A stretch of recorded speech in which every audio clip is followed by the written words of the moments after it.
Après la collection « Alerte », le triptyque humaniste existentiel, qui comprend son fascicule de présentation, son livre 1, Le dernier regard en 2 tomes, son livre 2, Les fictions de la science en 2 tomes, son livre 3, L'insouciance de la conscience en 2 tomes, son fascicule d'expertise. Cette collection numérisée est accessible et téléchargeable gratuitement, en lecture e-book, au format PDF, sur le site lacléinternation.org. Elle est également confectionnée en livre broché et accessible chez Amazon, au coût de fabrication et d'expédition, sans droit d'auteur ni d'éditeur. Livre français, Philippe Vaisseau. Au format A4 et aussi en collection luxe tout en couleur. À un tarif promotionnel, actuellement, au quart du tarif en librairie. Et également la seconde collection. Les populations esclaves. Son livre 1, Économie. Son livre 2, Entité. Son livre 3, Science. Son livre 4, Social. Son livre 5, Spiritualité. Cette collection numérisée est accessible et téléchargeable gratuitement, en lecture e-book, au format PDF, sur le site lacléinternation.org. Elle est également confectionnée en livre broché et accessible chez Amazon, au coût de fabrication et d'expédition, sans droit d'auteur ni d'éditeur. Livre français, Philippe Vaisseau. Au format A4 ou en livre de poche. À un tarif promotionnel, actuellement, au quart du tarif en librairie. Nous vous proposons maintenant le dernier ouvrage, Humanoïde du même auteur-éditeur. Vous pensez tout savoir sur le fonctionnement de la société humaine? Vous allez avoir des surprises. Vous voulez connaître comment la société humaine est organisée. Pourquoi elle est organisée de cette manière? Par qui elle est organisée? Pour qui elle est organisée? Quelles sont les finalités d'une telle organisation? Les réponses à toutes vos questions se trouvent dans ce dernier ouvrage. Humanoïde. Chapitre 30. Des stratégies dangereuses.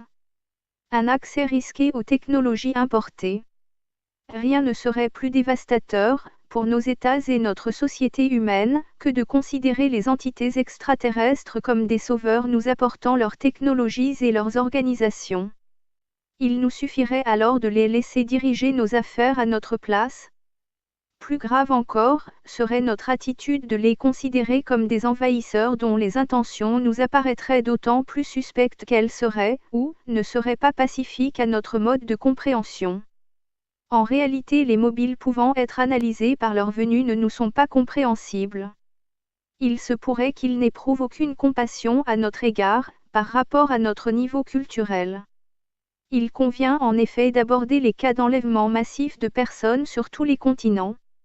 Il aurait été évalué qu'au moins 180 millions d'êtres humains auraient été subtilisés par des entités venues d'ailleurs. Certaines d'entre elles, laissées sur Terre, auraient été implantées d'objets suspects, peut-être pour un meilleur contrôle de certaines populations ainsi incrémentées. Le Council of Foreign Relations, traduit par le Nouvel Ordre Mondial, plus connu sous la dénomination de Groupe Bilderberg, serait chargé de gouverner l'espèce humaine de la planète Terre en étroite corrélation avec un Extraterrestrial Biological Entities, pour des transferts de technologie. Des révélations de certains de ces visiteurs suggéreraient qu'il aurait la capacité d'évaluer les modèles de développement de la vie intelligente sur les planètes, sur plusieurs de nos siècles, à l'avance. Il connaîtrait donc nos modèles de développement. Toutefois, il ne nous faut pas oublier que les IT sont tous différents. Ils seraient là en grand nombre et étudieraient nos agissements. Ils seraient informés que nous nous entretuons en permanence. Ils auraient défini que nous risquons l'extinction totale soit à cause des armes soit à cause de la surpopulation. Ils aimeraient que comme eux, nous utilisions l'énergie gratuite utilisée à partir du cosmos. Il est évidemment difficilement concevable que les grands groupes économiques, qui actuellement dirigent l'humanité, soient capables d'accepter cette situation. Pourtant des chercheurs savent qu'une source d'énergie gratuite nous est accessible. Des expérimentations auraient permis de le démontrer. Des systèmes seraient déjà en fonctionnement. Cette énergie ne représenterait aucun élément secondaire polluant.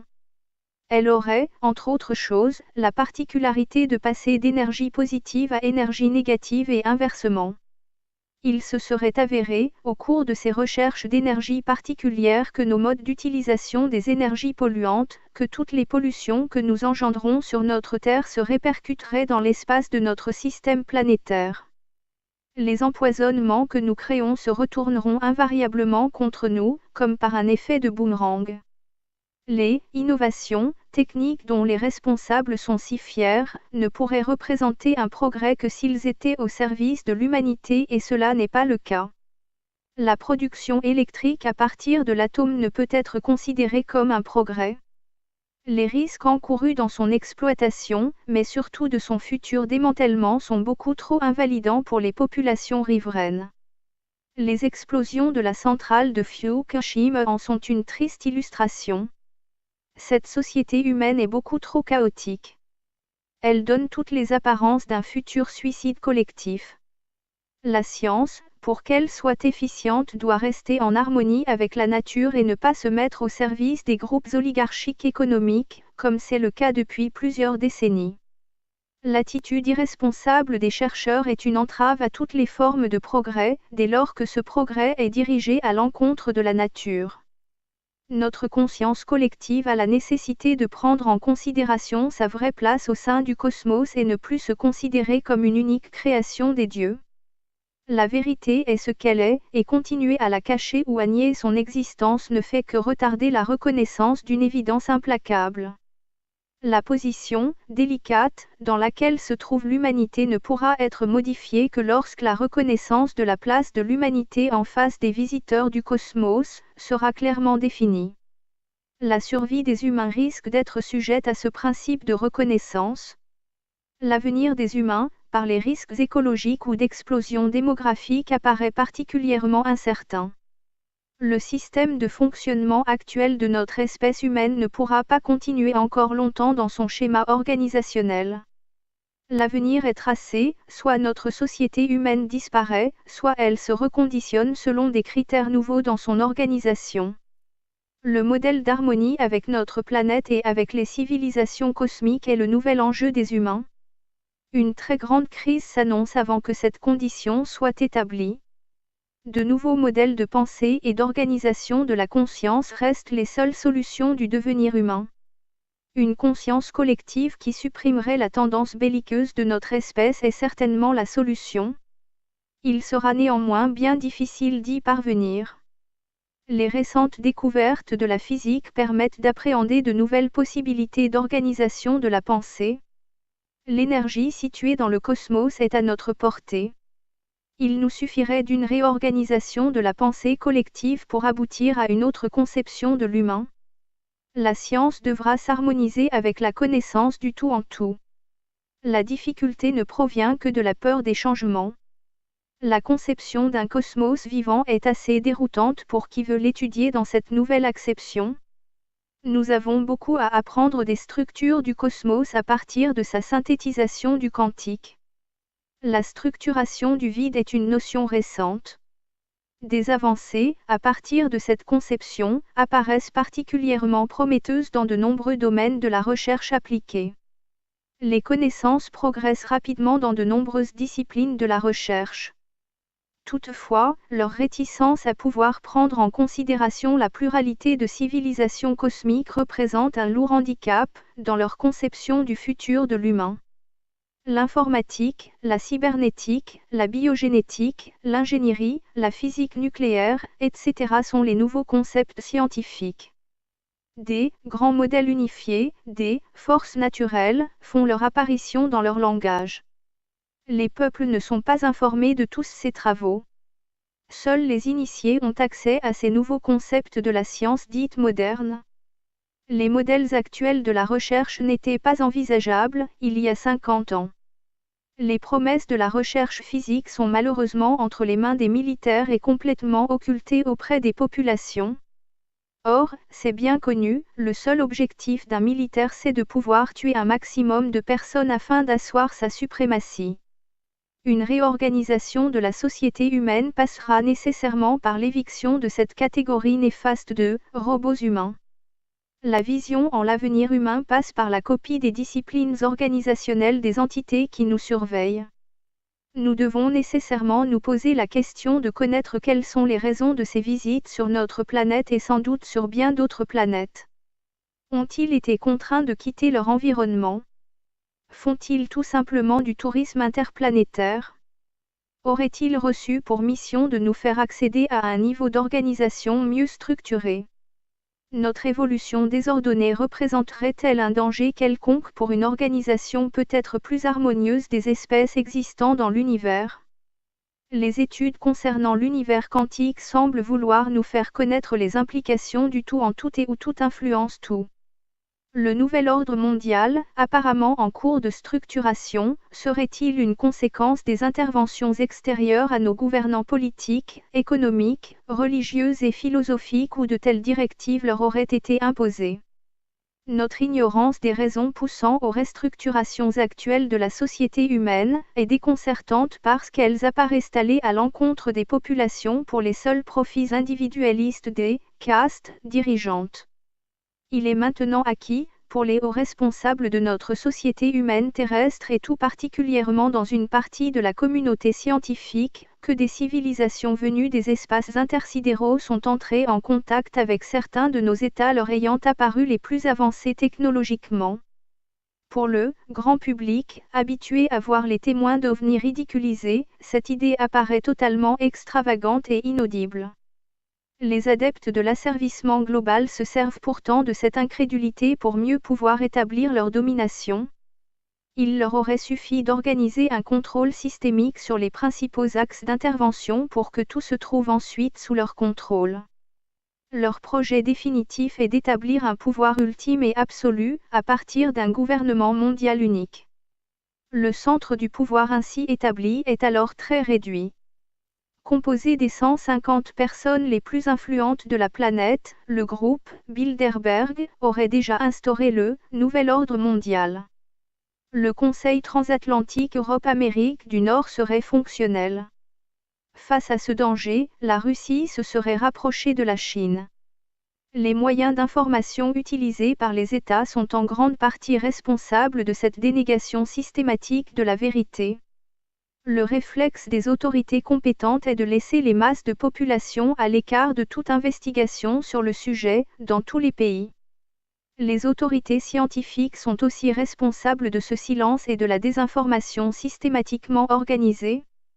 À l'évidence, l'avenir de l'humain se trouve dans l'espace.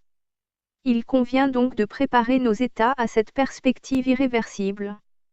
Il se pose donc le problème des moyens de locomotion à travers l'espace et le temps, évaluables pour parcourir les distances astronomiques de l'univers intersidéral. Les techniques de magnéto-hydrodynamique auraient retenu l'attention concernant des modèles de déplacement. Des hypothèses sont aussi formulées sur la façon de parcourir l'espace. Tout cela n'est pas encore très convaincant. Et pourtant, les autorités compétentes dans le domaine des ovnis continuent à mentir et à désinformer sur ces réalités physiques toujours camouflées. Cette attitude s'appelle un humanisme anthropocentrique. Il apparaît extrêmement difficile à l'humain de devoir admettre que, non seulement, il n'est pas le seul élu intelligent dans l'univers, mais que, contrairement à ses prétentions, il ne serait pas du tout maître de son destin. Des entités, bien plus intelligentes que lui, parcourent l'univers et sembleraient vouloir imposer une discipline moraliste à notre genre humain. Vers une gestion des civilisations. Devrait-il être considéré qu'il puisse exister un organisme de gestion des civilisations cosmiques et qu'un impact sur une planète pourrait être suivi d'un impact au niveau cosmique tout entier? Un droit d'ingérence en serait-il alors décidé? Diverses forces interagiraient-elles ainsi au niveau des planètes? D'autant plus que les intentions de tous les IT basés sur notre planète auraient, apparemment, des objectifs divers d'action. La solution la plus simple, pour les populations de notre Terre, serait l'ignorance. Toutefois, chacun a le choix de pouvoir s'informer. Celui qui ne s'informe pas l'a choisi ainsi et c'est aussi son droit. Peut-être que des consciences seraient parvenues à obtenir de plus grandes expériences au cours de leurs diverses pérégrinations physiques et spirituelles. Peut-être aussi que d'autres consciences seraient parvenues à obtenir de plus grandes fonctionnalités au cours de leurs diverses pérégrinations physiques et spirituelles. Il ne faut surtout pas attendre des autorités, quelles qu'elles soient, de venir informer les populations. Plus longtemps, elles pourront les laisser dans l'ignorance et mieux cela ira en ce qui concerne leurs moyens d'action. En particulier en ce qui concerne les moyens d'endoctrinement. Le niveau de conscience globale de l'humain ne permet pas d'envisager une mise à niveau de ses compétences. Le passé, le présent et le futur sont des éléments qui nous échappent, au niveau de leurs concepts et aussi au niveau de leur contexte, même si nous les considérons, a priori, comme linéaires. L'importance des témoignages pourrait infirmer cette marche du temps qui nous semble si immuable. D'autres éléments doivent aussi être pris en considération. S'agissant de notre ADN, les experts en la matière considéreraient qu'elle serait à l'origine de l'aspect extérieur de notre physique, de notre métabolisme et de l'organisation globale de notre organisme. Toutefois, il se pourrait aussi que notre conscient contribue également à l'origine de notre personnalité.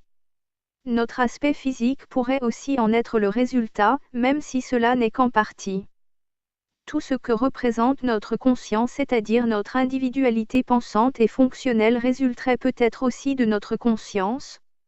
Notre conscience serait-il également susceptible de programmer notre avenir? Il apparaîtrait maintenant évident que des interventions aient pu se produire, au cours du temps, depuis l'existence de l'humain et tout particulièrement sur son schéma génétique. Certaines de nos caractéristiques de base auraient pu nous être retirées et d'autres nous auraient été rajoutées. De grandes parties de notre code génétique apparaîtraient surprenantes. De nombreuses modifications auraient-elles pu être réalisées à l'insu de l'espèce humaine. Nous serions peut-être une espèce d'hybride, génétiquement programmée pour la réalisation de tâches particulières. Un volume important de notre ADN ne serait pas actif, pourquoi ? Seulement un faible pourcentage de cet ADN nous serait actuellement indispensable. La méfiance à l'égard des moyens de dénigrement, utilisés par nos systèmes d'information, seulement intéressés par du sensationnel, est évidente. D'autre part, ces moyens d'information sont entre les mains de puissants lobbies et de très grands groupes de pression très organisés. Ils sont ainsi devenus les porte-paroles des manœuvres de désinformation systématiques sur le sujet des ovnis. Plus graves encore sont les tentatives de déstabilisation par les autorités compétentes à l'égard des personnes ou organisations cherchant à rompre la politique d'omerta systématique. Pour une coopération internationale, il s'avérerait indispensable qu'une structure et une coopération internationale soient mises en place, à la suite de telles révélations. Contre toute attente, c'est une politique d'un silence absolu, d'un dénigrement systématique, des faux témoignages et des contre-vérités qui auraient été développées. Une désinformation systématique a pris le pas, à contrario d'une exigence de la vérité. Tous les moyens ont été utilisés pour décrédibiliser les sources d'informations et d'investigations par des trucages et des montages. Telles sont les techniques de propagande utilisées pour supprimer tous les moyens crédibles du savoir dans les domaines d'une recherche approfondie, concernant les phénomènes ovnis. Aux États-Unis, les recherches officielles se seraient arrêtées, officiellement, sous le prétexte que le sujet, ovni, ne représente aucune menace pour la sécurité nationale. Toutefois, la directive, IANAP 146, qui s'applique aux militaires, mais aussi à certains secteurs civils, précise que la divulgation des rapports d'enquête concernant des Unidentified Flying Objects tombe sous le coup des lois réprimant l'espionnage avec des amendes conséquentes et des emprisonnements. Dès 1953, les États-Unis se sont dotés d'un arsenal répressif impressionnant, toujours en vigueur, concernant une interdiction totale de divulgation de faits UFO auprès du public. La Grande-Bretagne, en conclusion de ces études des cas répertoriés, semblerait plutôt privilégier l'option d'une menace potentielle. Elle reste toutefois extrêmement discrète sur ses études et ses investigations et apparaît devoir rester en liaison avec les directives des États-Unis. La Russie, officielle, n'est pas plus intéressée à donner des informations sur les résultats de ses études des cas étudiés dans son environnement, elle a aussi pratiqué le silence et le dénigrement. La France précise, elle aussi, que les ovnis ne semblent pas constituer une menace concernant la défense du territoire. Cependant, les instances officielles françaises considéreraient que des conséquences indirectes pourraient survenir concernant de sérieuses implications au niveau stratégique, scientifique, politique, religieux et sur les moyens d'information provoqués par la prise en considération des objets volants non identifiés, répertoriés dans son environnement. C'est par référence à ces convictions actuelles dans tous les domaines de l'organisation de la société humaine que des bouleversements seraient susceptibles de se produire. En effet, la prise en considération, à l'échelle planétaire de la visite impromptue de voyageurs extraterrestres impliquerait de connaître leurs intentions et des éventuels modes d'action à notre égard.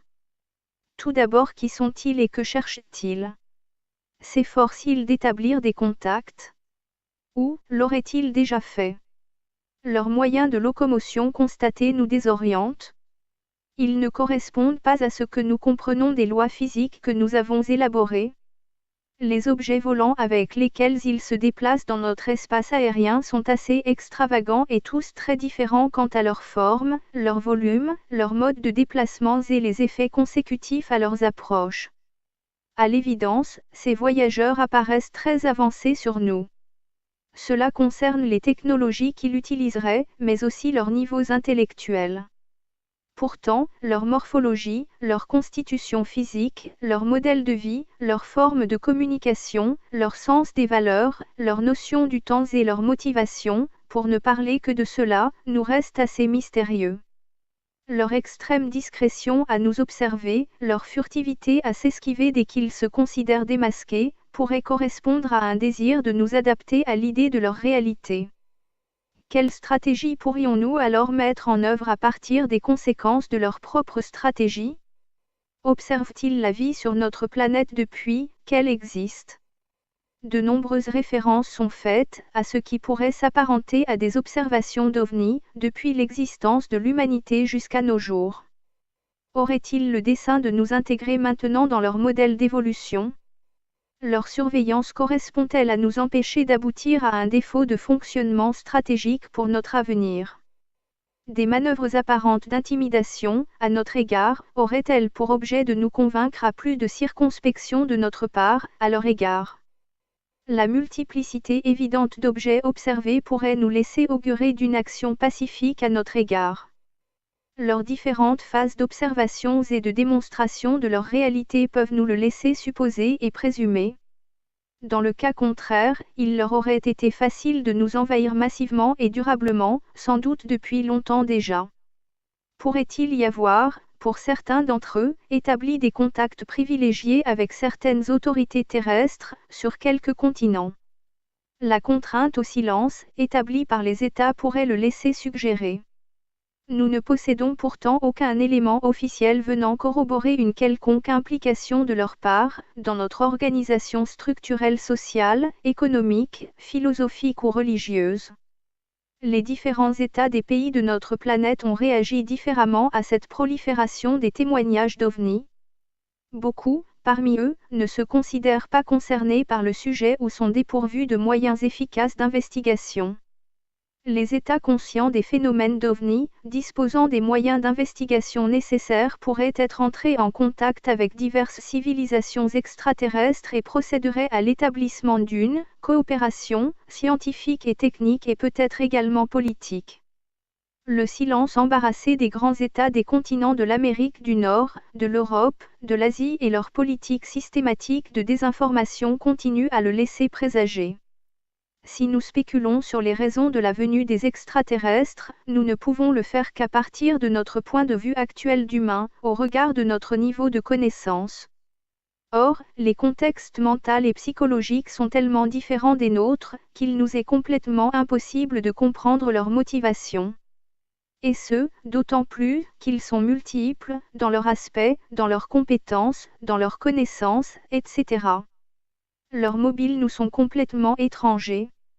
Bien évidemment, il devient difficile aux différentes autorités politiques, philosophiques, économiques et religieuses de devoir expliquer à leurs concitoyens leurs évidents retards dans tous les domaines de l'organisation sociale humaine, par rapport à des entités venues d'autres contrées de l'univers. Il serait particulièrement déstabilisant de devoir admettre, de la part des élites, les répercussions psychologiques, culturelles et religieuses dans la reconnaissance de ces entités particulières, aux aspects extraordinairement divers.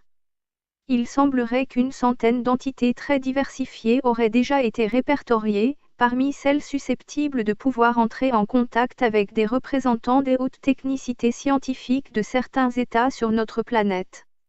Il apparaît, par ailleurs, qu'une énorme partie du contingent qui nous visite ne serait pas susceptible de nous contacter, en raison de leur propre morphologie, peut-être incompatible avec la nôtre. De nombreux objets volants ont été repérés entrant et sortant des océans. Or, il s'agit de la partie de la surface la plus importante et la moins contrôlable de notre planète. Il apparaît toutefois, particulièrement malsain, pour les divers états de la Terre, que certains d'entre eux, déjà opulents, s'octroient l'accès à des technologies totalement supérieures, sans avoir à les partager avec les autres membres de l'espèce humaine. Il est envisageable de présager que des entités supérieures choisissent des zones de contact les plus favorables avec leur niveau technologique et philosophique. Les grands États ont plus la possibilité de mettre en œuvre des politiques de développement en analyse élaborées et pouvant devenir ainsi des interlocuteurs privilégiés. Cela risquerait de s'établir au détriment des autres peuples de la Terre. Il devient donc prépondérant que des accords internationaux soient entérinés afin que chaque État ait une possibilité d'accès aux informations structurelles, économiques et stratégiques concernant les résultats obtenus, par l'intermédiaire de telles coopérations avec ces éventuelles entités. Des survols permanents, par des ovnis et une non-réaction des États, auraient pour conséquence immédiate un abandon total du contrôle de leur espace aérien officiel. Or tous les personnels civils et militaires impliqués dans l'exploitation des espaces aériens sont directement concernés par leur rencontre avec des ovnis et leurs conséquences éventuelles.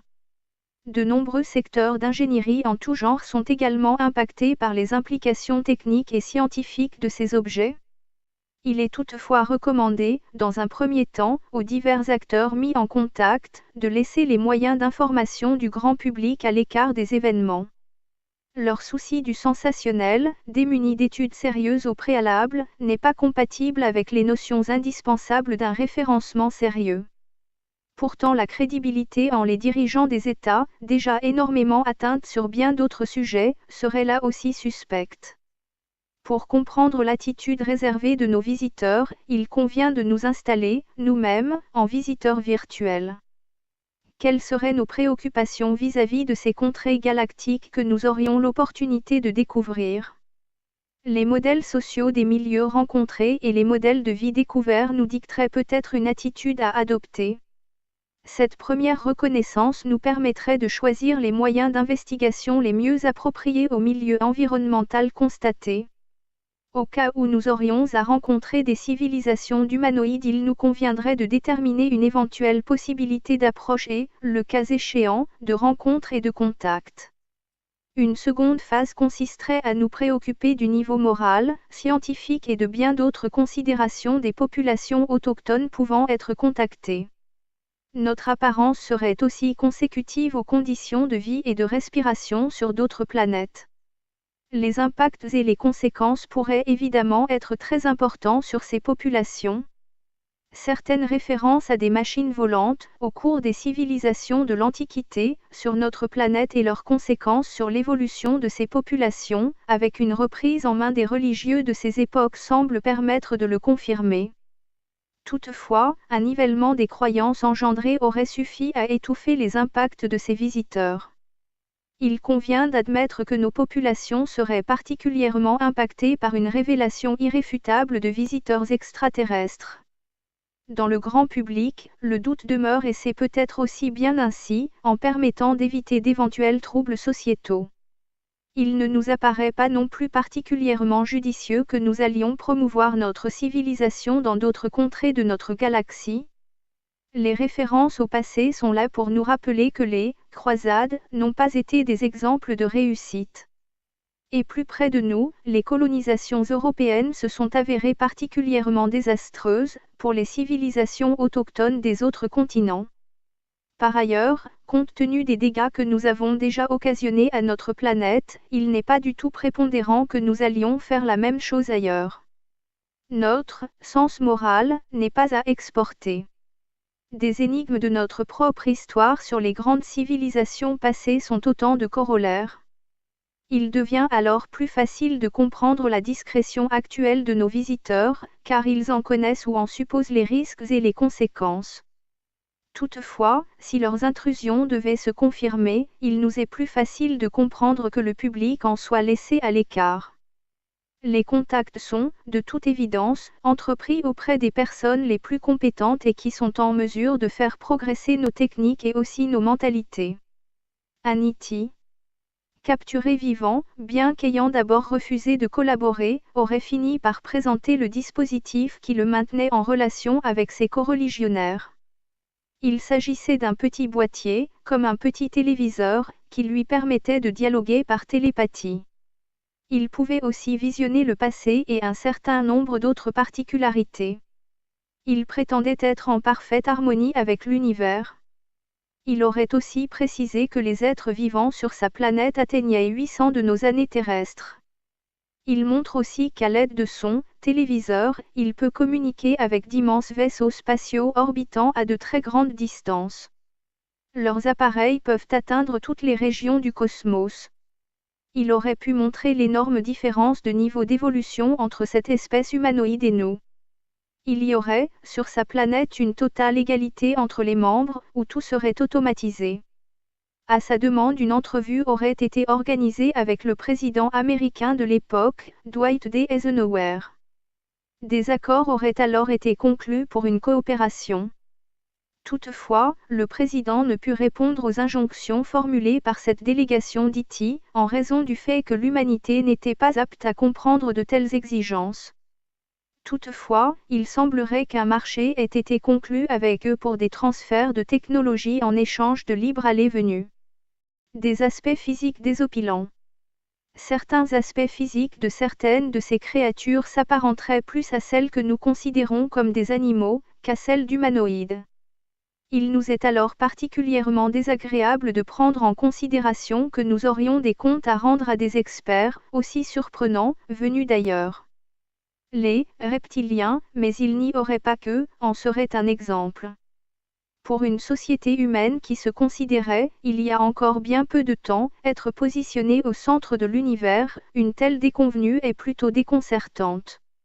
Les disciplines élitistes, de nos autorités intellectuelles, comme dans le domaine de la physique, pour n'en citer qu'une, résultat de notre orgueil, pourraient apparaître comme particulièrement infantiles face aux technologies de nos visiteurs.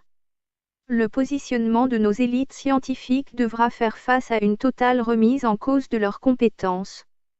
Il apparaît évident que la prise en considération de ce que nous appelons communément le phénomène OVNI ne peut pas représenter une perspective exaltante pour tous les hauts responsables, ainsi déchus de leur piédestal. Il en va de même, pour la plupart des représentants politiques, qui préfèrent ignorer le sujet ou rester ironiques à son égard. Quant aux responsabilités des religieux, notre société humaine devrait donc désormais faire face à l'existence d'entités diverses venues de différents endroits de l'univers. Leur puissance, leur niveau d'intelligence et de connaissance pourraient nous ramener au rang des fourmis. Les prétentions de nos castes dirigeantes, en particulier, pourraient en être directement affectées. Après la lecture du rapport Cometa, devient-il particulièrement évident et d'une extrême nécessité absolue de cacher la vérité aux populations. En réalité, certains États auraient choisi la coopération technologique avec des extraterrestres. Le camouflage et la désinformation restent les seules alternatives à l'impossibilité de divulgation des recherches ainsi entreprises dans de tels programmes de coopération. Toute notre compréhension du phénomène OVNI repose sur des témoignages, pour ce qui en est de la compréhension possible du grand public. En ce qui concerne les témoignages, quel que puisse être leur degré de sécurité, ils ne peuvent pas constituer une source de preuve pour les non-initiés. Chacun peut se rendre compte de l'inconstance dans la valeur d'un témoignage. Or, aussi paradoxal que cela puisse paraître, c'est à partir de ces témoignages aléatoires qu'a pu être démontrée la réalité du phénomène des objets volants non identifiés et de surcroît la réalité de la multiplicité des vies dans l'univers. Cependant, ce phénomène représente une notion à ne pas perdre de vue, aucune menace caractérisée n'a été perçue à ce jour. Pourtant l'obstination et la fermeté affichées par les États-Unis de ne rien divulguer à l'égard des autres États ne peut qu'apparaître suspecte. Ils affichent ainsi clairement la volonté de s'assurer une suprématie des bénéfices scientifiques et technologiques que leur apporterait leur coopération avec diverses entités extraterrestres. On ne peut qu'espérer que d'autres États puissent également bénéficier de telles avancées technologiques présumées. La source d'énergie utilisée par les appareils récupérés, provenant d'autres zones de l'univers, serait de l'antimatière. Les extraterrestres qui fabriqueraient ces ovnis auraient également trouvé le moyen de synthétiser l'antimatière et de la stocker. L'antimatière serait ainsi stockée dans une enveloppe de cristaux.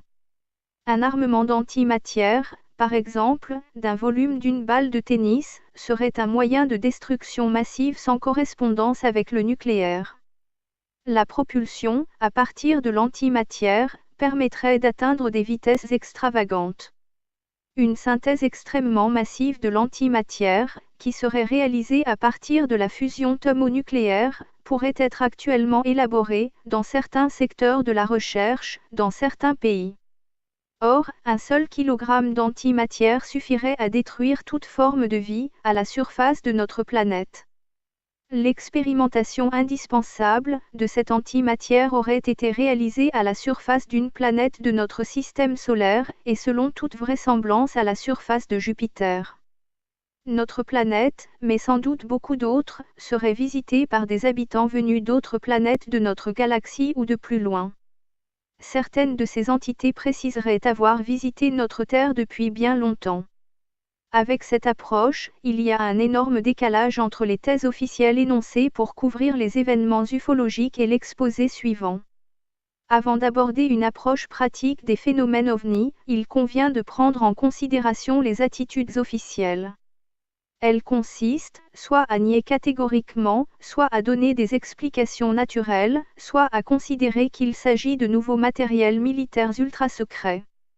Y aurait-il des complots de rétro-ingénierie avec des militaires en contact avec des entités? Certaines de ces entités se seraient établies dans des bases souterraines réalisées dans plusieurs endroits de notre planète. Quelquefois avec la connivence des États concernés. Plusieurs entités, près d'une dizaine, auraient été répertoriées en coopération. Les gris, appelés ainsi à cause de leur apparence physique. Comme les terriens, ils seraient de diverses tailles et de divers aspects. Toutefois, leur similitude s'arrêterait là. Leur anatomie, leur métabolisme et leur physiologie seraient très différents des nôtres. Des autopsies auraient été pratiquées sur plusieurs dizaines de corps sans vie, retrouvés dans des appareils d'origines extraterrestres différentes et qui se seraient abîmés sur notre planète, pour diverses raisons. Des analyses de leurs organes auraient également pu être pratiquées. Indépendamment de ces accidents, de plusieurs vaisseaux spatiaux, plusieurs variétés de gris auraient pu être observées et étudiées. D'une taille inférieure à 1 mètre, ils peuvent aussi atteindre les 2 mètres. Leur corps serait frêle, d'une couleur gris verdâtre, de texture rugueuse et dépourvu de poils, aux membres longs et minces. Leurs mains ne seraient dotées que de 4 doigts palmés, d'autres en posséderaient 6. Leur visage serait triangulaire avec une boîte crânienne d'un tiers supérieure à la nôtre. Leur bouche à peine dessinée serait close. Leur nez serait sans utilité puisqu'ils ne respireraient pas. Ils seraient aussi dépourvus d'oreilles. Certains d'entre eux seraient complètement asexués et ne pourraient se reproduire qu'en laboratoire. Leur réseau vasculaire complexe à notre compréhension transporterait un liquide vert à base de chlorophylle. Leur peau aurait la faculté de capter la lumière et assurerait une photosynthèse des glucides à partir du gaz carbonique en assurant ainsi l'énergie dont ils auraient besoin. Leur système biologique n'aurait rien de comparable avec le nôtre et leur squelette serait cartilagineux, d'une couleur vert bleuté lumineuse. Ils auraient la particularité de posséder 2 cœurs irriguant leurs 2 poumons et leur organisme. Ils seraient dépourvus d'organes digestifs, sans foie ni pancréas, sans intestin ni orifice anal. Le fonctionnement de leurs propres organes serait inconnu. Ils posséderaient un cerveau divisé en 2 lobes, un antérieur et un postérieur, séparés par une membrane cartilagineuse. Chacun d'eux étant constitué de plusieurs lobes cérébraux. Ils ne peuvent parler et n'émettent aucun son. Ils ne pourraient communiquer que par télépathie. Des ufologues américains les auraient classés dans une catégorie de « lisies ». Leur corps, à la peau grise écailleuse et à la morphologie si particulière pourrait résulter d'une dégénérescence, par suite de mutations. Chercheraient-ils, en venant sur notre planète à obtenir des variétés évolutives hybrides? Ils auraient quitté leur planète d'origine à cause de changements climatiques irréversibles. Ils auraient investi plusieurs planètes dans le but de chercher à évoluer de différentes façons. 3 principales catégories de « gris » auraient été répertoriées. La première catégorie, les « petits gris », d'une taille moyenne de 1,20 m, vivraient nus. Les autorités américaines les auraient soupçonnés de pratiquer de très grandes quantités d'enlèvement de terriens en une 60aine d'années. Toutefois, d'autres groupes d'extraterrestres seraient également soupçonnés d'enlèvement. Des entités se serviraient de certains terriens, abductés. Certaines de ces entités seraient extrêmement disciplinées et totalement dénuées d'émotions. Les victimes terriennes de leurs actions se seraient retrouvées totalement dépourvues d'une quelconque aide de la part de quelconques autorités qui préfèrent nier l'existence des extraterrestres. La seconde catégorie, les petits gris clonés, seraient toujours vêtus d'uniformes collants. Elles seraient issues de clonage et de manipulation génétique. Leurs aspects sont divers. Certains d'entre eux auraient des apparences insectivormes ou insectoïdes.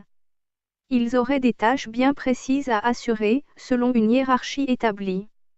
Des gris orangés n'apparaîtraient pas hostiles aux humains. Cependant, les orangés seraient de constitution morphologique et métabolique très différente des précédents. Ils pourraient s'apparenter à des alliés des gris.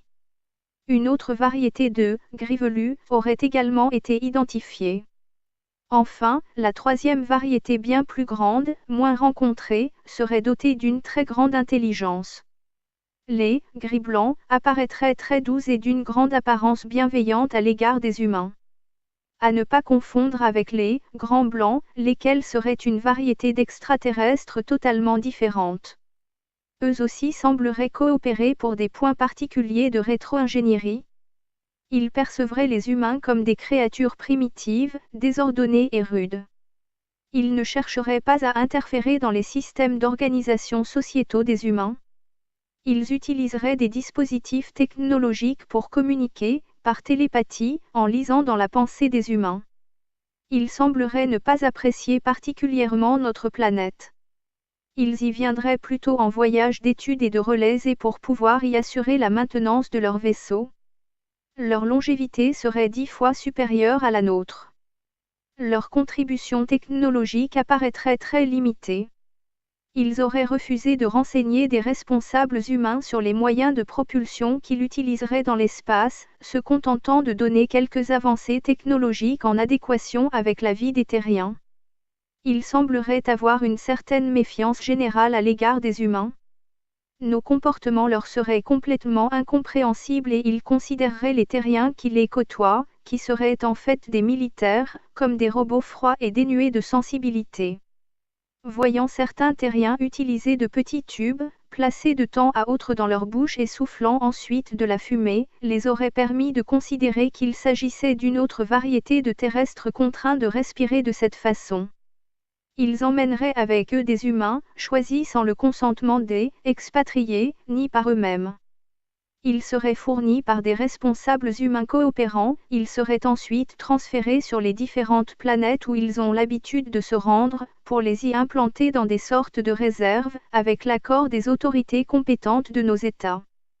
Bien que sans espoir de retour sur Terre, ces terriens expatriés vivraient en toute quiétude sur ces autres planètes, selon ce qu'en diraient les grands blancs.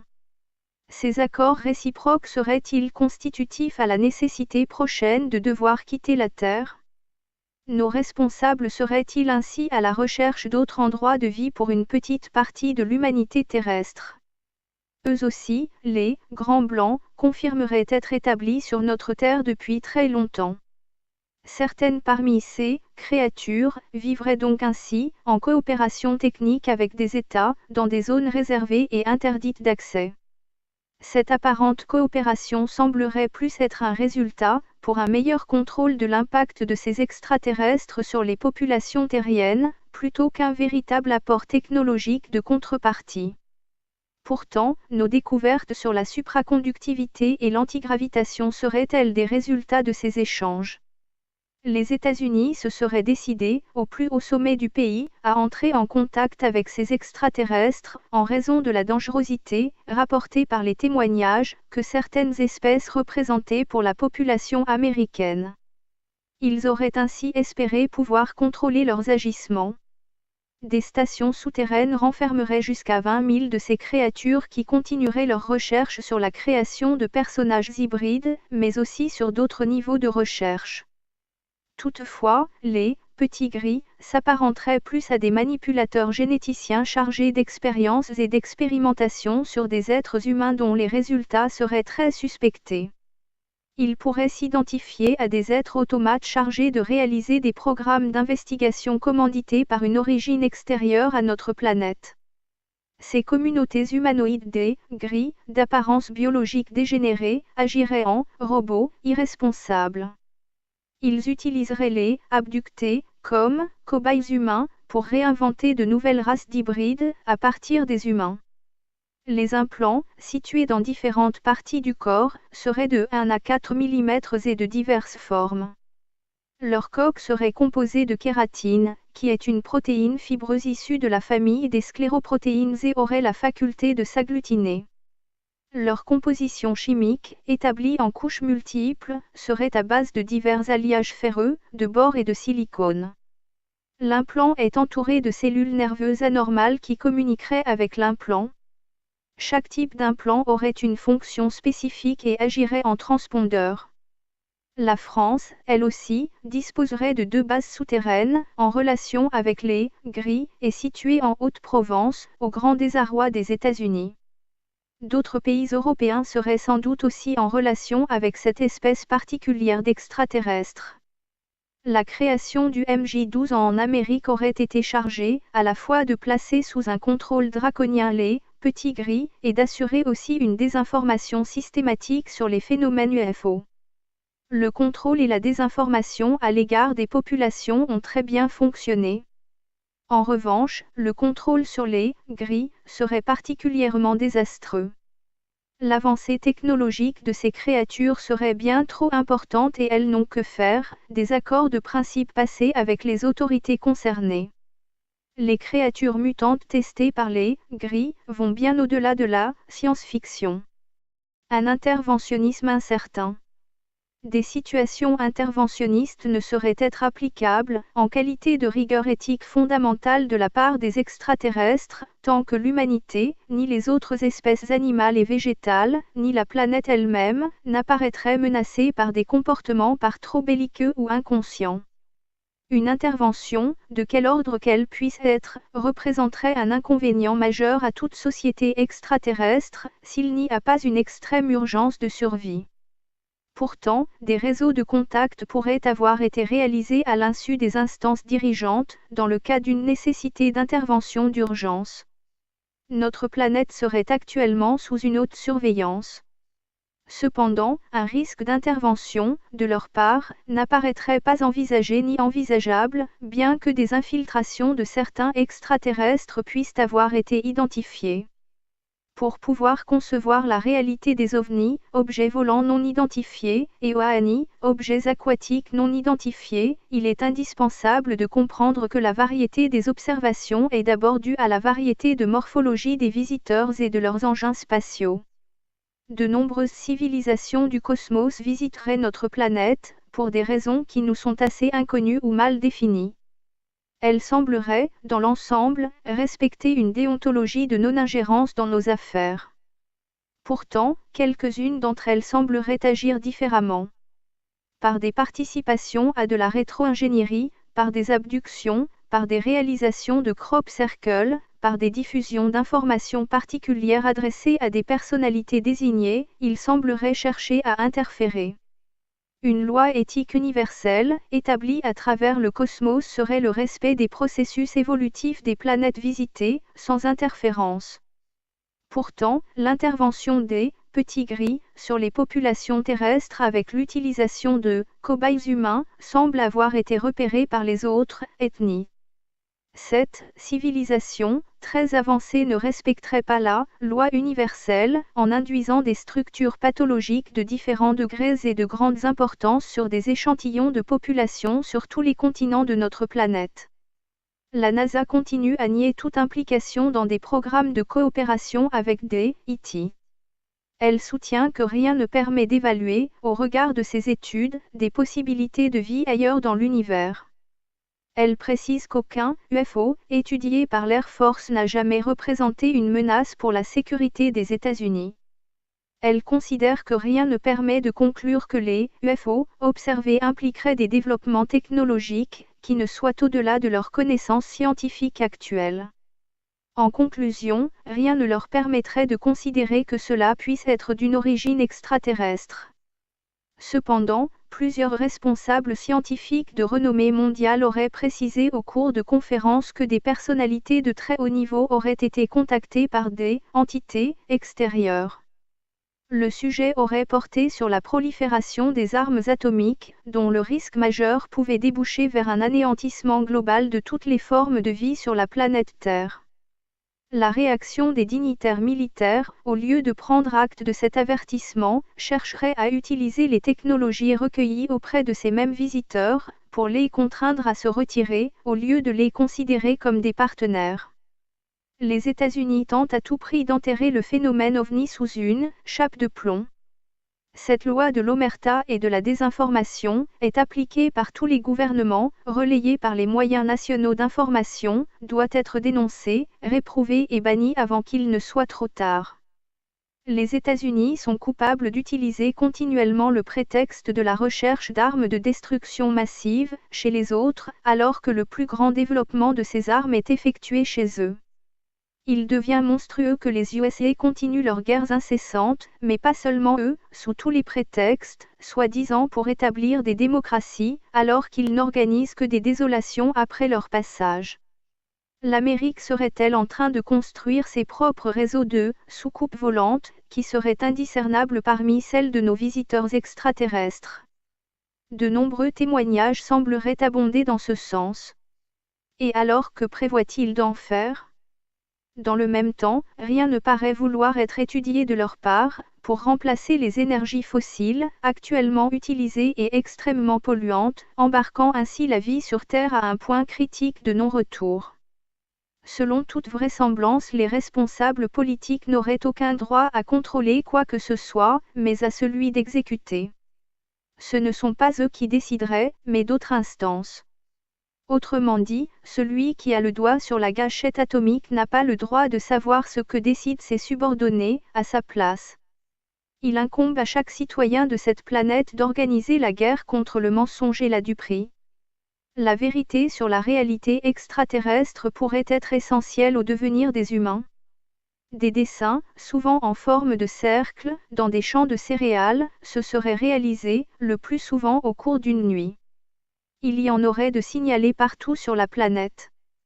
Seraient-ils réalisés depuis des siècles? Des faits pouvant y être assimilés auraient été répertoriés dès le XVIe siècle.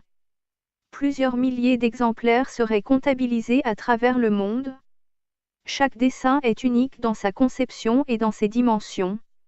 En peu de temps, plus de 5000 de ces cercles ont été répertoriés dans le sud de l'Angleterre, dans la vaste propriété d'un ancien Premier ministre anglais, alors en exercice, dans une zone parfaitement sécurisée et surveillée en permanence. Un dessin parfait serait apparu sur la pelouse de sa résidence. Des pilotes auraient vu la réalisation de tels dessins, du ciel, sans constater que quelqu'un soit sur place. Certains membres de la communauté scientifique sembleraient s'être intéressés, en toute discrétion, aux conséquences de ces dessins.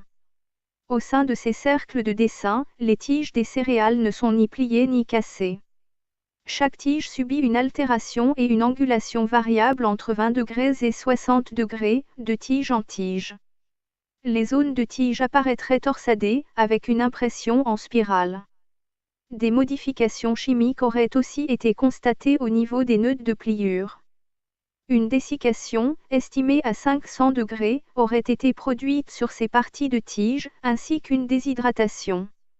Sur les tiges de maïs, par exemple, ce phénomène se répéterait à plusieurs endroits d'une même tige. Des essais en laboratoire, dans des fours à micro-ondes, auraient permis d'obtenir des résultats équivalents. Des différences de résultats auraient été constatées selon l'importance énergétique des micro-ondes utilisées. Il semblerait donc assez vraisemblable que ces dessins dans les champs de céréales soient causés par des actions de micro-ondes, dont on ignore la provenance. Des petits animaux, retrouvés morts sur les lieux, auraient présenté des symptômes de brûlures identiques à celles qui leur auraient été causées par des fours à émission de micro-ondes. Des semences recueillies sur ces zones modifiées montreraient des altérations des plants. Le sol de ces zones présenterait aussi des altérations, comme s'il avait été chauffé à plusieurs centaines de degrés. Des traces de métaux fondus auraient été recueillies sur ces zones et non découvertes en dehors. Sur un champ replanté l'année suivante, le dessin réapparaîtrait à l'identique, bien qu'atténué. Les plants poussant sur ces secteurs présentent des caractéristiques inexplicables. Des échantillons d'argile recueillis sur ces zones et analysés montreraient des onélogies avec des surpressions équivalentes à celles subies pendant des millions d'années. Ce qui surprend le plus les observateurs scientifiques, c'est que, mis à part des cas suspectés de tricherie, facilement décelables, il n'y aurait aucune trace de fabrication humaine possible. Les structures semblent s'apparenter à des formules mathématiques. Quelques-unes de ces figures géométriques sembleraient s'associer entre elles. La majorité de ces concepts nous resteraient encore inconnus ou, en tout cas, non divulgués. S'agirait-il de messages éducatifs ou de codes? Chercherait-il à nous transmettre des concepts de vie? Certains de ces dessins seraient réalisés entre quelques secondes ou quelques minutes, selon des témoignages. Bien évidemment, toutes sortes de constats, des plus simples aux plus farfelus, ont été évoqués, sans l'appui de validation scientifique. Les dessins ainsi réalisés, validés sans risque de supercherie, vont des plus simples aux plus sophistiqués. Leurs figures géométriques seraient extrêmement élaborées, si l'on en croit les photos aériennes réalisées sur place.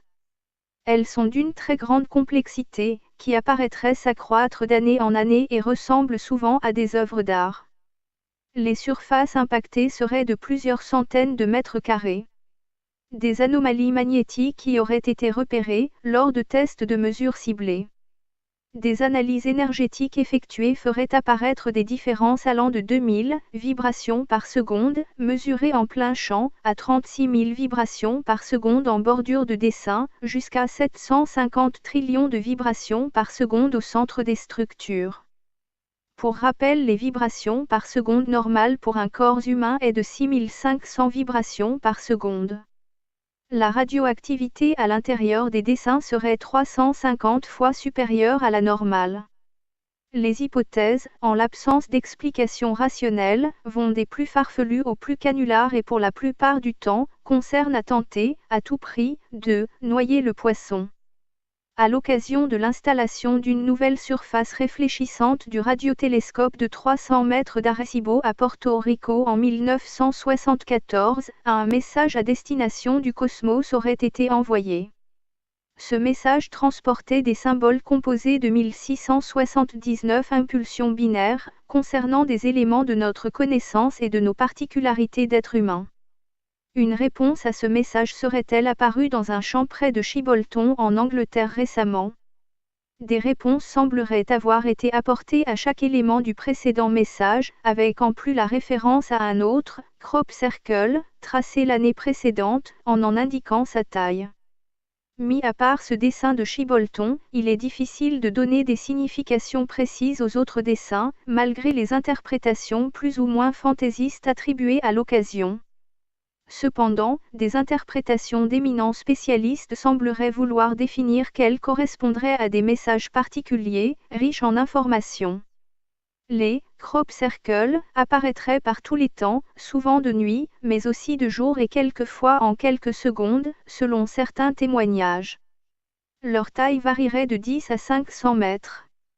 Les plans courbés des céréales, examinés sur ces zones continueraient à croître. S'il s'agit de messages venus d'autres civilisations du cosmos, leur signification nous serait-elle vraiment inconnue? Ces dessins, aussi appelés agroglyphes, présentent des particularités de mesure de conductivité des tiges des céréales.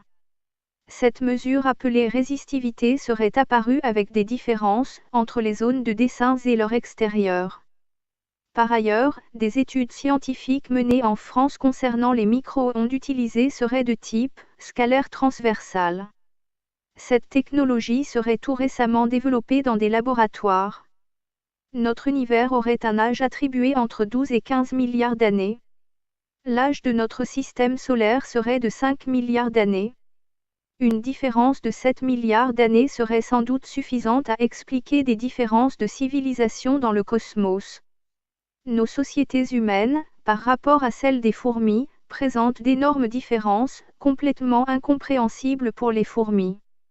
La géométrie de ces figures réalisées dans les champs de céréales serait-elle un langage courant dans l'univers? Ces pictogrammes pourraient-ils être des ensembles symboliques? S'agirait-il d'un ensemble de messages? Des entrelacs de nombres, à partir du nombre d'or et de la suite mathématique établie par Fibonacci, XIIe siècle, même si elle n'est ni arithmétique ni géométrique, permettrait-il de former ces ensembles symboliques? Un lien pourrait sembler devoir s'établir entre la crédulité ou l'incrédulité des habitants des pays concernés. Les créateurs de ces dessins seraient-ils conscients de l'impact qu'ils soient susceptibles ou non d'établir? Est-il possible de définir une cohérence entre les ovnis et les crop circles? À l'évidence, les dessins réalisés avec autant de raffinement pourraient avoir pour principe de nous contraindre à une prise de conscience progressive de la réalité d'une pluralité de civilisations technologiquement très avancées à travers notre galaxie et évidemment à travers tout l'univers. À l'évidence, les cercles dans les champs de céréales ont pour premier objectif de faire prendre conscience les humains de certaines réalités. L'extrême complexité des dessins devrait nous amener à des concepts technologiques de plus en plus élaborés. Certaines personnes aux compétences hasardeuses verraient dans ces agroglyphes des concepts graphiques de diverses valeurs allant de figures fractales à des représentations de schémas divers. Leur message pourrait aussi vouloir dire que notre niveau de mentalité leur apparaît évident. Que notre organisation sociale ne peut être produite que par une synthèse oligarchique avec laquelle ils ne pourraient prendre contact.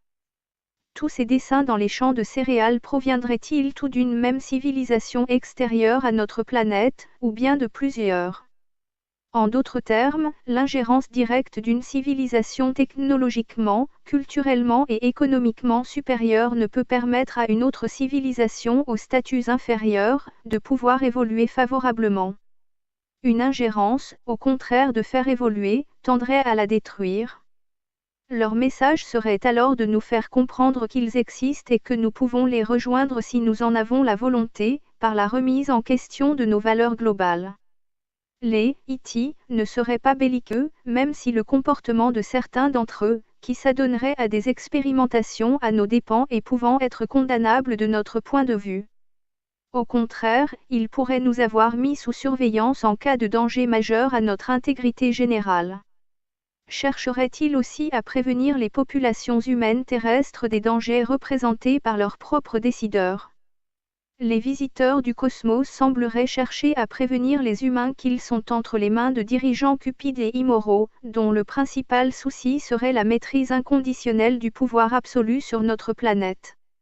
Chercherait-il d'abord à faire comprendre à l'ensemble de l'humanité de la réalité des E.T., puis de tester les capacités intellectuelles humaines, par rapport aux leurs, et enfin, de faire comprendre leurs objectifs scientifiques et moraux et leurs intentions de non-ingérence.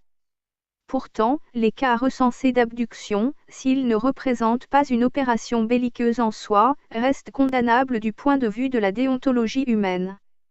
Existerait-il des ethnies extraterrestres chargées d'assurer un contrôle déontologique acceptable globalement, en fonction du niveau d'intelligence rencontré sur les planètes visitées et garantissant une libre évolution des espèces locales? Des moyens de déplacement exogènes. Chaque entité extraterrestre semblerait utiliser un véhicule différent pour se déplacer dans l'univers. Il est possible de considérer que chaque véhicule est conçu en fonction des contraintes exigées par chaque utilisateur. Les spécificités technologiques élaborées pour ces véhicules sont la conséquence du niveau de connaissance et des impératifs de chacune de ces civilisations. Il y aurait des appareils en forme de double soucoupe inversée. D'autres auraient des aspects triangulaires et une troisième catégorie aurait une forme allongée cylindrique de cigare. Une autre catégorie apparaîtrait sous une forme sphérique. Certains objets volants seraient de forme beaucoup plus surprenante. Leurs masses et leurs volumes sont souvent très différents. Leurs formes peuvent aussi diverger selon l'angle d'observation et la situation angulaire des observations. La propulsion de ces appareils doit aussi diverger selon les engins utilisés. Utiliserait-il la magnéto-hydrodynamique et la magnéto-aérodynamique ou la gravitation ou encore l'antigravitation?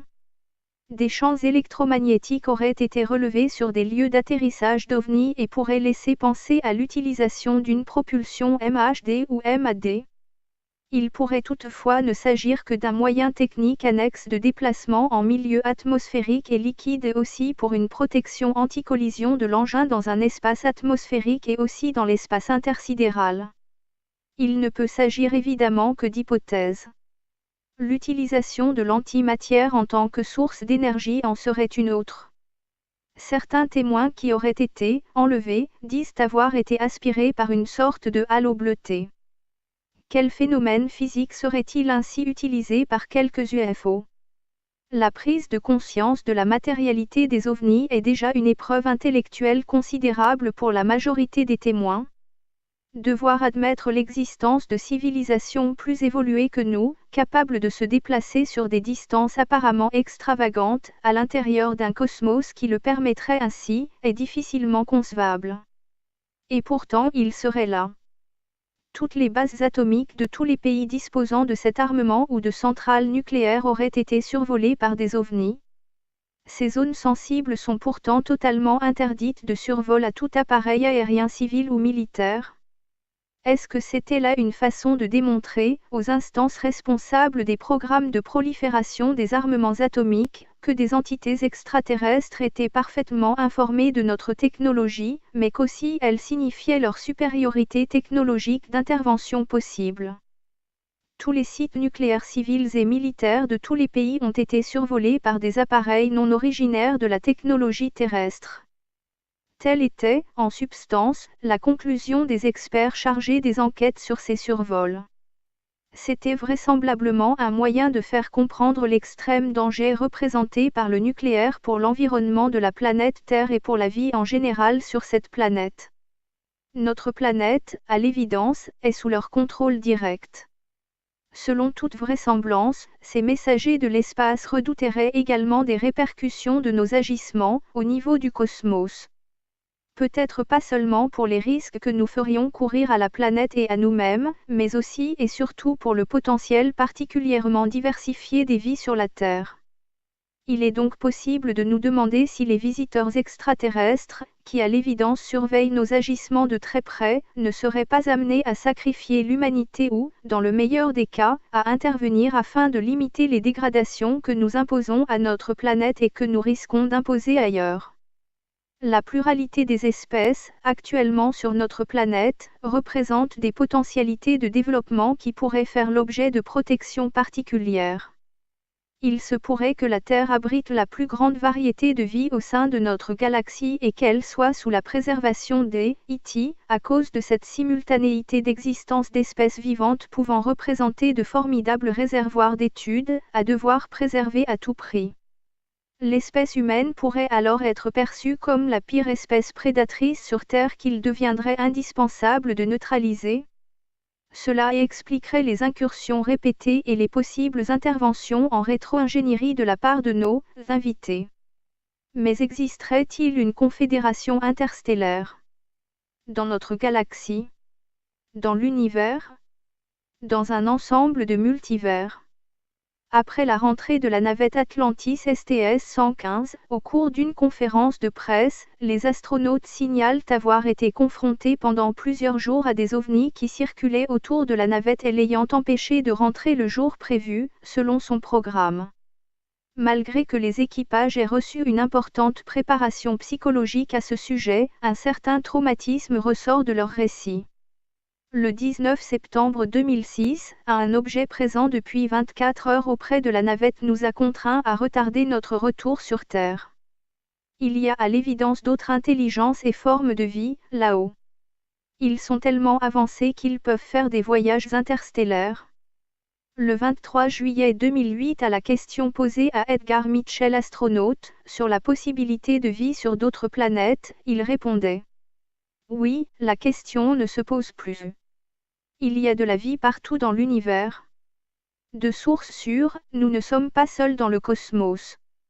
En avril 2008, Paul Reynier, ancien ministre de la Défense du Canada déclarait, en substance, au National Press Club de Washington, au cours d'une conférence de presse. Il y a plusieurs décennies, des visiteurs venus d'autres planètes nous ont mis en garde sur la direction que nous avions prise et nous ont offert leur aide. Au lieu de comprendre leur intervention, de hauts responsables ont pris leur incursion pour une menace. Des pilotes d'intervention ont été victimes de leur témérité, malgré les manœuvres d'évitement des ovnis rencontrés.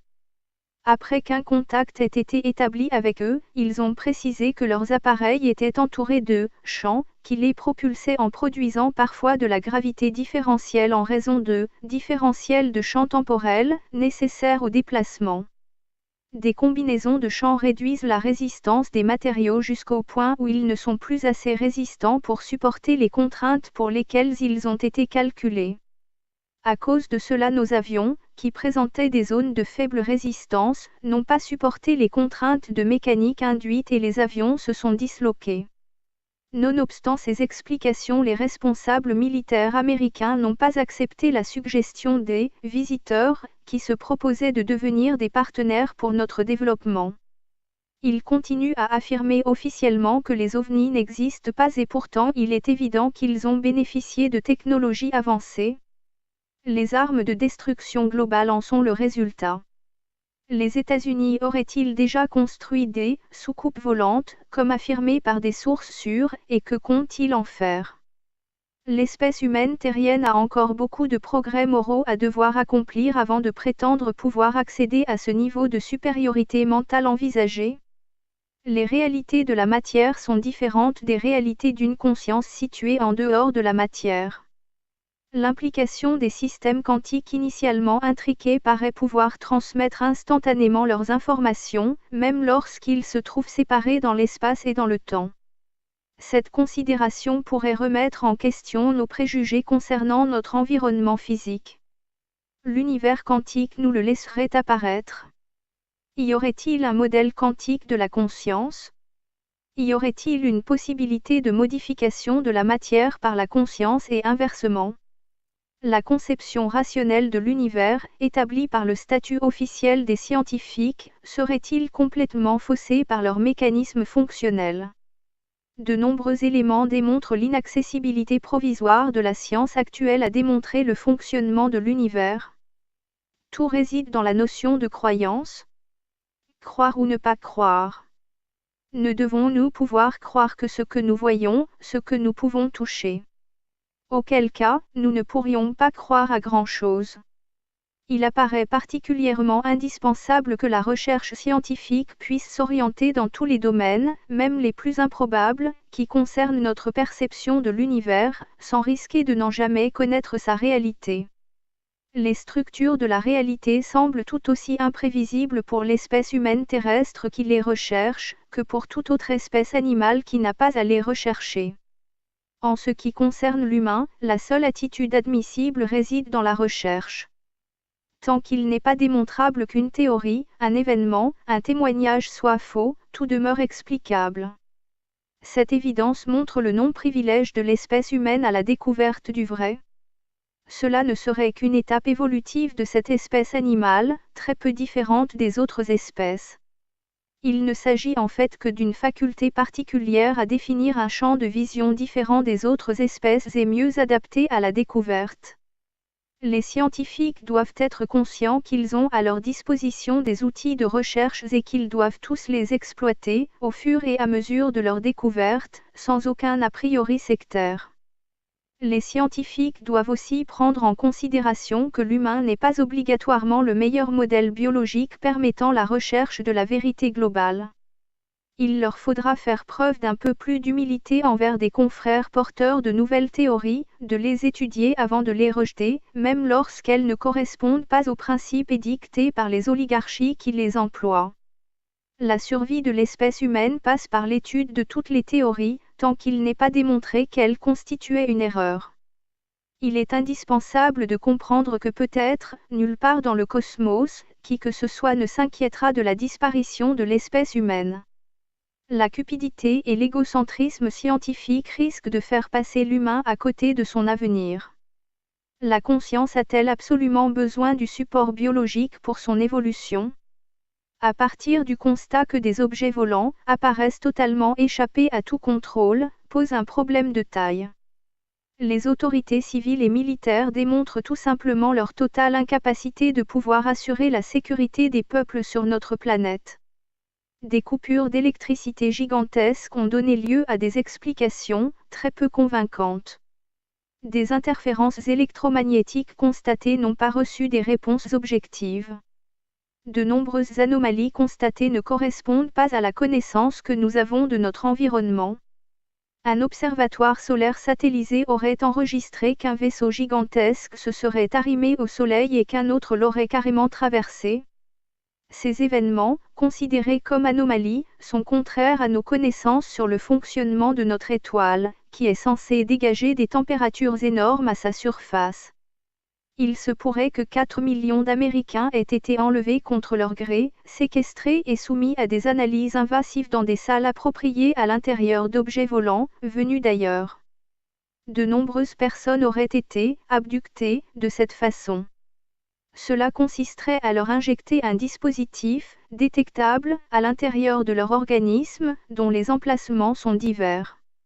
Bien évidemment, toutes les autorités cachent ces informations et nient leur existence.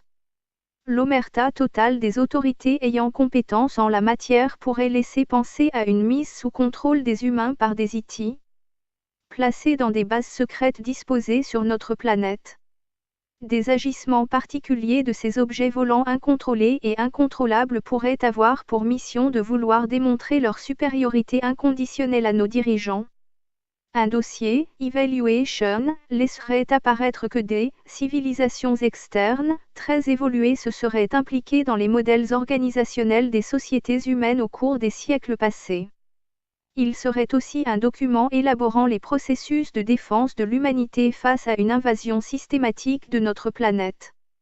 Robert Dean Orell, également connu sous le nom Bob Dean, est un ancien sergent-major de commandement dans l'armée américaine, qui est devenu célèbre dans le milieu de l'ufologie après qu'il ait prétendu avoir vu des documents, top secrets cosmiques, détaillant les activités extraterrestres sur Terre.